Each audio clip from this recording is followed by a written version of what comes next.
Hello friends, कैसे हैं आप लोग। आपका स्वागत है दीपक कोचिंग क्लासेस में। और आज आपके लिए मैं नया चैप्टर लेके आ गया हूँ। कक्षा 12वीं का है, राजनीतिक विज्ञान से, जो कि चैप्टर का नाम है राष्ट्र निर्माण की चुनौती। तो ये चैप्टर बहुत इम्पोर्टेंट है, बहुत इजी है। आपको मैं बहुत इजी टाइप से मैं समझाने की कोशिश करूँगा और मैं आशा करता हूँ कि ये वीडियो आपको अच्छा लगे। तो जो आज हम चैप्टर पढ़ने वाले हैं वो हमारे भारत से जुड़ा हुआ है। भारत का राष्ट्र निर्माण कैसे होता है और उसमें क्या क्या चुनौतियां आती है, तो आज सभी हम ये क्लियर करेंगे। तो चलिए शुरुआत करते हैं आज के टॉपिक का। तो क्या लिखा है हमारे टॉपिक का, राष्ट्र जो हमारा भारत है उसका जो निर्माण हो रहा था, जब नव स्वतंत्र हो रहा था, तो उससे समक्ष हमारे कौन कौन सी चुनौतियां आई। तो हम बात कर लेते हैं कि 14 से 15 अगस्त की मध्य रात्रि को, आपको मैं क्लियर कर देता हूँ, 14 से 15 अगस्त, ये आपको पता होगा, 14 से 15 अगस्त 1947 की मध्य रात्रि को हमारा भारत क्या हुआ, भारत आजाद हुआ। तो ये आपको क्लियर होगा कि हमारा भारत क्या होता है, 14 से 15 अगस्त की मध्य रात्रि, मतलब कि मिडनाइट के समय हमारा भारत आजाद होता है।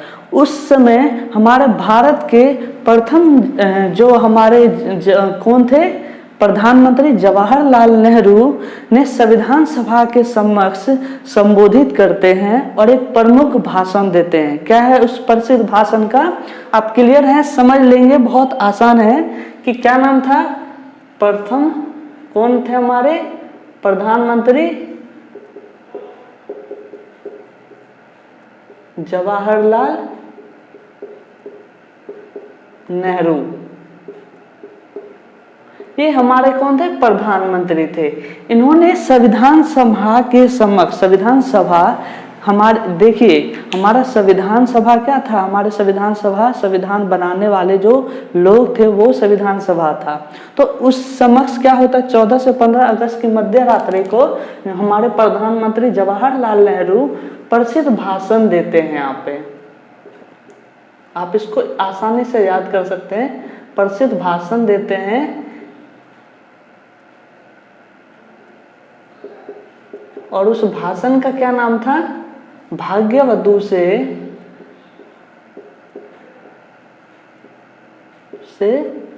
चिर प्रतीक्षित।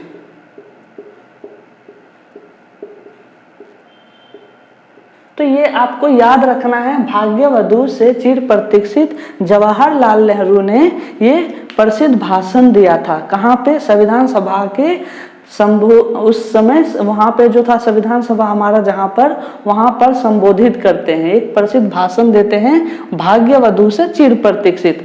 इसको इंग्लिश में भी इनाम से आप जान सकते हैं, इसको कहते हैं ट्रीट्स विद डेस्टिनी।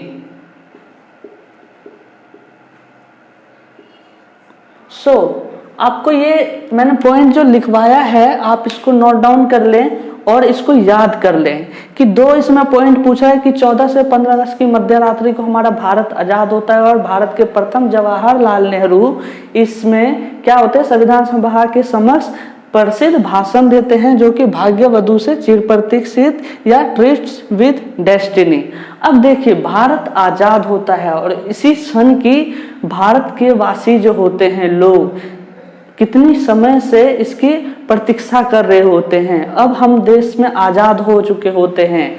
अब हम क्या, गुलामों से, जो ब्रिटिश से हम गुलाम थे उनसे हम क्या हो गए थे, आजाद हो गए थे। अब हमें अधिकार मिलना था। तो इसके समक्ष भी बहुत सारी चुनौतियां आई, इसी के नाम पे चैप्टर है हमारा। तो इसके समक्ष जो हमारा क्वेश्चन आता है, जो हमारा क्वेश्चन आएगा, दो सहमति बात पर हुई थी, दो बात पर सहमति हुई थी, आपको इसकी आसानी से याद करना है। दो बातों की सहमति,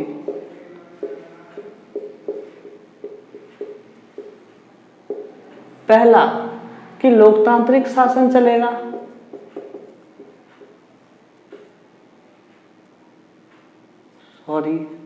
लोकतांत्रिक,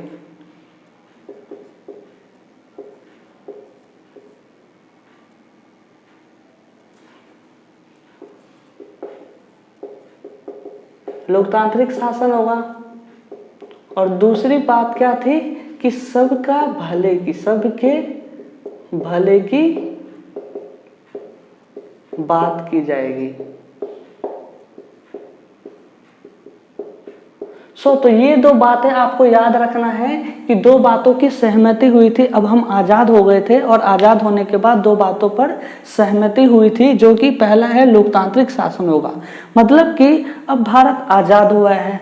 इसमें क्या था कि इसमें लोकतंत्र, अब सब लोगों का अधिकार होगा, पहले की तरह नहीं थे। हमारा भारत जो है विविधताओं का देश है, यहाँ पे अलग अलग भाषाएं, सांस्कृतिक और धर्म के लोग रहते हैं। तो यहाँ पे जो है हमें एकजुट रहकर बनना था। तो लोकतांत्रिक मतलब कि लोगों के द्वारा सरकार को चुने जाने का शासन की बात कही जा रही थी। और दूसरा जो है सबके भले की बात की जा रही थी, मतलब कि किसी भी वो धर्म का हो, जाति का हो या लिंग का हो, सभी की बात की जानी थी। इसमें किसी एक वर्ग की बात नहीं की जानी थी। तो ये दो पॉइंट आपको याद रखना है, दो बातों की सहमति हुई थी। और प्लस जो हमने इससे पहले किया कि भारत के जवाहरलाल नेहरू ने कौन सा प्रसिद्ध भाषण दिया, भाग्यवधू से चिर प्रतीक्षित भेंट। ओके, एंड इंग्लिश में क्या कहा जाता है इसको, ट्रीट्स विद डेस्टिनी। सो आपको ये क्लियर हो गया होगा दो पॉइंट। अब आगे क्वेश्चन की ओर चलते हैं। अब जो है भारत के समक्ष तीन चुनौतियां आती है जो आपको याद रखना है। हमारा चैप्टर का ही नाम है तीन चुनौतियां। मैं आपको लिख के बता देता हूं और मैं आपको समझा दूंगा। पहला है एक सूत्र में बंधना, दूसरा था लोकतांत्रिक शासन को चलाना, और तीसरा था सबके भले की बात करना, मतलब कि किसी एक धर्म की भले की बात नहीं करना,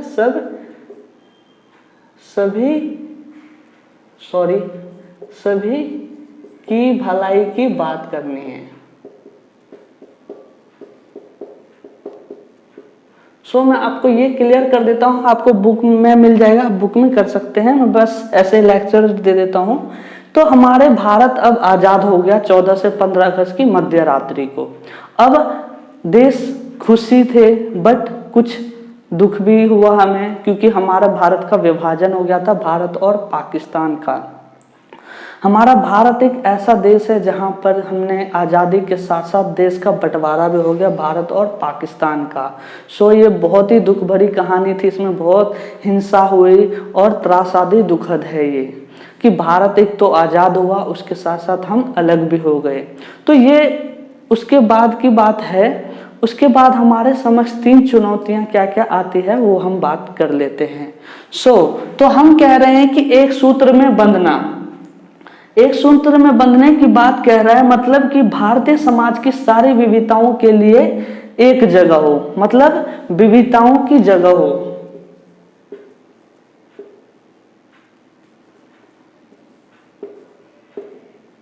विविधताओं मतलब क्या होता है कि बहुत से भारत में धर्म के लोग रहते हैं, उनकी भाषा अलग होती है और जिनकी संस्कृति अलग होती है। तो सभी को एक सूत्र में बांधना और सबकी भलाई की बात करनी थी। इसमें यही कहा जा रहा है कि सबके भले की बात करनी है और इसमें समाज की सारी विविधताओं के लिए जगह होनी चाहिए। भारत अपने आकार और विविधताओं में किसी महादेश के बराबर था और धर्मों के अनुयायी, अलग अलग धर्म के लोग इसमें रहते हैं, अलग अलग भाषाएं हैं, अलग अलग धर्म के लोग हैं, और उन सबको हमें क्या करना था, यही हमारे पास चुनौती आया था कि हमको इसको साथ लेकर चलना है, हमें देश को टूटने नहीं देना है, अखंडता नहीं होने देना है और इसको एक साथ लेकर बांधकर चलना है। पहला पॉइंट आपको क्लियर हो गया होगा। दूसरा है लोकतांत्रिक शासन, लोकतंत्र को कायम करना है। अब देखिए, लोकतंत्र को कायम करने के लिए हमारा भारत जब आजाद होने से पहले सन 1947 में हम जब आज़ाद हुए तो उसके बाद हमारा संविधान बना। आपने संविधान चैप्टर पढ़ा होगा 11th क्लास में कि हमारा संविधान बनाया गया और उस संविधान में हमें अधिकार दिया गया और सभी लोगों को क्या दिया गया, मत देने का अधिकार दिया गया, चाहे वो किसी भी धर्म का हो, जाति का हो, लिंग का हो, सभी व्यक्ति जो है वयस्क होने के बाद वो चुनाव में वोट दे सकते हैं, अपना मत दे सकते हैं। तो इस लोकतांत्रिक के द्वारा भारत को चलाना था अब, और इसमें बहुत सारे विपक्षी पार्टियों की भी बात हुई थी कि बहुत से पार्टियां आएंगी तभी हमारे देश में क्या होगा, हमारे मतलब मजबूती मिलेगी। अगर एक ही हमेशा राजनीति रहेगी जैसे कि कांग्रेस थी तो वो अपनी मनमानी कर सकती है। अगर 2 होंगे 3 होंगे तो उनको डर होगा, अगर मैं गलत काम करता हूं तो विपक्षी मेरे ऊपर क्या उठा सकते हैं, ब्लेम उठा सकते हैं। तो उसके लिए और भी बहुत पार्टियां होती है ताकि उसके ऊपर दबाव डालकर वो क्या करे कि उसको काम करने पर मजबूर कर सके। तो यही था लोकतांत्रिक शासन को कायम करना। तीसरी पॉइंट है सबके भले की बात करना है ना, सबके भले की बात करना है। समूचे समाज मतलब कि समूचे समाज में रह रहे, चाहे किसी भी धर्म का हो, जाति का हो, लिंग का हो, अमीर हो, गरीब हो, छोटा हो, बड़ा हो, सभी को एक साथ लेकर चलना था।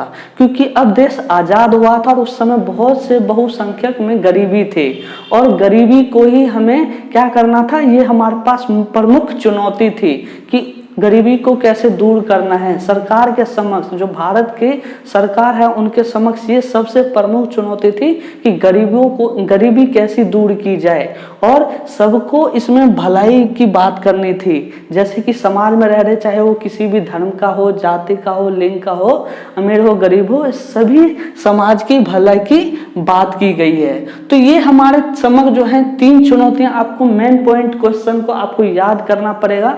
बहुत इजी है, बुक में मिल जाएगा जो मैंने आपको समझाया, ये भी पॉइंट आप लिख सकते हैं। तो हमने 3 पॉइंट चुनौतियों का कर लिया। नेक्स्ट पॉइंट हम अब आगे शुरू करते हैं, तो चलिए नेक्स्ट करते हैं। तो आपको 3 चुनौतियां पता चल गई थी, जो कि हमारा 3 चुनौतियां कौन कौन सी थी। एक तो लोकतांत्रिक स्थापित करना था और एकता के सूत्र में बनना था और सब समाज के भला की बात करनी थी। तो ये हमने पॉइंट को समझ लिया था बहुत अच्छे से। नेक्स्ट पॉइंट को हम समझते हैं, मैं आपको कुछ बताने वाला हूं। देखिए, ब्रिटिश इंडिया था पहले, हमारे भारत को ब्रिटिश इंडिया के नाम से जाना जाता था।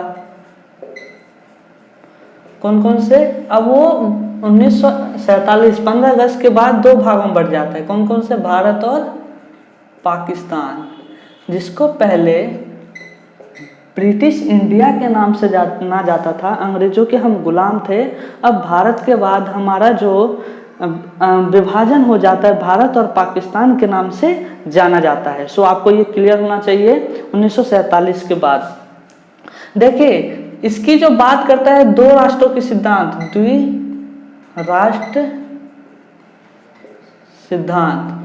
द्विराष्ट्र सिद्धांत की बात की गई। मतलब कि ये पॉइंट आपको याद करना है कि द्विराष्ट्र सिद्धांत क्या होता है। द्विराष्ट्र सिद्धांत का मतलब है 2 राष्ट्रों की बात कही गई, एक भारत और एक पाकिस्तान की।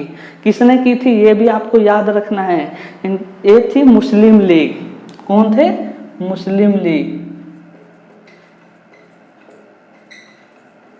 मुस्लिम लीग के जो संस्थापक थे वो थे, कौन थे, मोहम्मद अली जिन्ना। मोहम्मद अली जिन्ना ने क्या कहा 1906 में जब इसकी स्थापना हुई तो उसके बाद ही क्या होता है, द्विराष्ट्रीय सिद्धांत की बात करते हैं। वो कहते हैं कि हम एक दूसरे राष्ट्रीय सिद्धांत की बात करेंगे। भारत एक कौमों का नहीं बल्कि 2 कौमों का देश होगा, एक भारत और एक पाकिस्तान कहलाएगा। एक ये भी आपको पॉइंट याद करना है, भारत एक कौम का नहीं बल्कि 2 कौमों का होगा। देखिए, कौम का मतलब क्या होता है, कौन होता है, जैसे कि हिंदू और दो हो गए आपके धर्म के, तो उन्होंने धर्म के नाम पे ही बंटवारा किया था, एक तो भारत और एक पाकिस्तान। मतलब कि जहाँ पे मुसलमान ज्यादा होंगे वो पाकिस्तान कहलाएगा, अन्य भारत कहलाएगा, जो मैं अभी आपको पॉइंट में क्लियर कर दूंगा। तो इसमें जो मैंने आपको बताया ब्रिटिश इंडिया को अब दो नामों से जाना जाता है, भारत और पाकिस्तान। और इसकी बात किसने की थी, मुस्लिम लीग ने, द्विराष्ट्र सिद्धांत। अगर क्वेश्चन आता है द्विराष्ट्र सिद्धांत की बात किसने की थी, मुस्लिम लीग ने। और मुस्लिम लीग के संस्थापक कौन थे, तो मोहम्मद अली जिन्ना, उन्होंने ही द्विराष्ट्र सिद्धांत की बात की थी। और भारत अब एक कौम का नहीं बल्कि दो कौमों का देश होगा। तो ये आपको क्लियर हो गया होगा। चलिए पॉइंट को समझते हैं। अब भारत जो है 3 चुनौतियों की बात कर रहा था, अब भारत का विभाजन की बात करते हैं हम। भारत का विभाजन कैसे हुआ, किस आधार पे हुआ, कैसे इसमें क्या क्या प्रॉब्लम्स आई थी, वो हम बाद में करेंगे, पहले समझ लेते विभाजन। तो अब फैसला हो गया, अब भारत का फैसला होना था कि अब क्या होना था, भारत और पाकिस्तान का विभाजन किस आधार पे हुआ। फैसला यह हुआ कि इंडिया के 2 भाग होंगे, एक भारत और एक पाकिस्तान, जो कि मैंने बोला ब्रिटिश इंडिया के नाम से जाना जाता था। दूसरा पॉइंट बोल रहा है कि बंटवारा जो है धार्मिक बहुसंख्या के आधार पर होगा। मतलब कि जहां पे ज्यादा जिसकी जनसंख्या होगी वही अलग किया जाएगा, उसको ही बंटवारा किया जाएगा। जैसे कि जहां अत्यधिक मुसलमान होंगे वह पाकिस्तान कहलाएगा और अन्य जो है क्षेत्र भारत कहलाएगा। मतलब कि भाषा किसके आधार पर हो रहा था, धार्मिक बहुसंख्या के आधार पर हो रहा था ये। और जहां पे ज्यादा मुस्लिम होगा वो पाकिस्तान और अन्य जो है भारत कहलाएगा। चौथा पॉइंट है, ऐसी 2 जगह थी जहां पे मुसलमान जो थे ज्यादा थे। अब ये बहुत बड़ा दुविधा था। अब 2 जगह पे बहुत ज्यादा ही मुसलमान थे, एक पूरब और एक पश्चिम में। अब इन दोनों को तोड़ के एक भी नहीं कर सकते थे। इस पे क्या हुआ, इस पे फैसला यह हुआ कि अब जो है पाकिस्तान 2 कहलाएगा, एक तो पूर्वी पाकिस्तान और एक पश्चिमी पाकिस्तान के नाम से जाना जाएगा, क्योंकि एक को तोड़ा नहीं जा सकता था, क्योंकि दोनों ही जगह पे बहुसंख्या के आधार पर धार्मिक मुसलमान थे। तो ये आपको क्लियर हो गया था। ये पॉइंट है 5th वाला। फैसला यह हुआ कि क्या मैंने आपको क्लियर कर दिया कि जो अब 2 भाग बट गए, उसके एक पूर्वी और एक पश्चिमी पाकिस्तान बना दिया गया, बनेगा विभाजन के बाद। पंजाब, अब 6 पॉइंट क्या बोल रहा है, पंजाब बंगाल में ज्यादातर गैर मुस्लिम थे। ये सबसे जो है हम बात करेंगे कि ये जो पंजाब और बंगाल का जो विभाजन है बहुत त्रासदी था, मतलब कि बहुत कठिनाई पूर्वक था। और इसको विभाजन किस प्रक्रिया से किया जाए, क्योंकि वहां पे गैर मुस्लिम ज्यादा थे। जैसे कि इसमें बोल रहे हैं कि पंजाब और बंगाल में ज्यादातर गैर मुस्लिम थे। गैर मुस्लिम का मतलब होता है जहां पे मुसलमान की जो संख्या थी कम थी, वहां पे सिख थे, ईसाई थे, हिंदू थे। अब इस आधार पे समझ ही नहीं आ रहा था कि किस आधार पे इन दोनों का बंटवारा होगा। ये आपको पॉइंट पूछ सकता है, कौन कौन सा, पंजाब और बंगाल का सबसे त्रासदी था ये, ठीक है। त्रासदी मतलब मुश्किल था इन दोनों का बंटवारा। तो वहां पे गैर मुसलमान थे। फिर यह फैसला हुआ कि इन दोनों का बंटवारा बहुसंख्या के आधार पे होगा, मतलब जिसकी मतलब जैसे वहां पे बहुसंख्या होगा वैसे ही हम इसको बांट देंगे। तो उसी के आधार पर हुआ। और इसमें जिले व निचले स्तर प्रशासनिक आधार पर होगा, जैसे कि वहां की सरकार बनेगी, जैसे उसका बंटवारा होगा उसी के आधार पर यहाँ पे राज्य को विभाजन किया जाएगा। तो ये बहुत मुश्किल था। और इसमें एक और पॉइंट याद रखना है आपको कि जो अब यहाँ के एक नेता होते हैं मुसलमान, कौन थे, खान अब्दुल गफ्फार खान, उत्तरी पश्चिमी सीमांत के नेता थे। ये जो थे द्विराष्ट्र सिद्धांत के खिलाफ थे। ये नहीं चाहते थे कि भारत और पाकिस्तान अलग हो, भारत एकजुट रहना चाहता था, चाहे वो किसी भी धर्म का हो। और भारत कभी भी किसी धर्म के विरुद्ध नहीं रहा है, और भारत हमेशा एक साथ रहने की कोशिश किया, मतलब कि हमेशा साथ रहने की चाहा है। लेकिन हम क्या करें, मुस्लिम लीग की ही वजह से भारत और पाकिस्तान का बंटवारा हुआ, और आज हम भारत और पाकिस्तान के जो नाम से जाने जाते हैं। तो ये विभाजन की प्रक्रिया आपको समझ में आ गई होगी, तो आप नोट डाउन कर सकते हैं। नेक्स्ट पॉइंट हम क्लियर करते हैं। तो आप विभाजन की प्रक्रिया को समझ गए होंगे, बहुत इजी था, बहुत आसानी से आप लिख सकते हैं। कोई भी क्वेश्चन डाउट होता है तो आप कमेंट बॉक्स में लिख सकते हैं। तो चलिए नेक्स्ट पॉइंट करते हैं। अब विभाजन के बाद उसका परिणाम क्या क्या होता है, किसी को अनुमान भी नहीं होने वाला था कि ये क्या विभाजन के बाद क्या होने वाला है। देखिए विभाजन जो हुआ तो उसमें बहुत सारी मुश्किलें आई, यहाँ तक कि लोगों को यही नहीं पता था कि कौन पाकिस्तान में और कौन भारत में है। और 14 से 15 अगस्त की हम बात कर रहे थे, जो कि इस समय किसी भी, चाहे वो हिंदू हो या मुस्लिम हो, अब किसी को सीमा के पास पता ही नहीं था कि कौन भारत में और कौन पाकिस्तान में है। इसलिए ये बहुत ही ज़्यादा त्रासदी हो गया था। तो विभाजन की परिणाम हम देखते हैं क्या हुआ। तो लोगों को मजबूरन अपना घर छोड़कर सीमा पार जाना पड़ा था, क्योंकि अब क्या हो गया, अब तो मजबूरन था उनको घर तो छोड़ना ही पड़ेगा, क्योंकि दो राष्ट्रों का बंटवारा हो चुका था, भारत और पाकिस्तान का। तो लोगों को मजबूरन अपना घर छोड़ सीमा पार जाना पड़ा।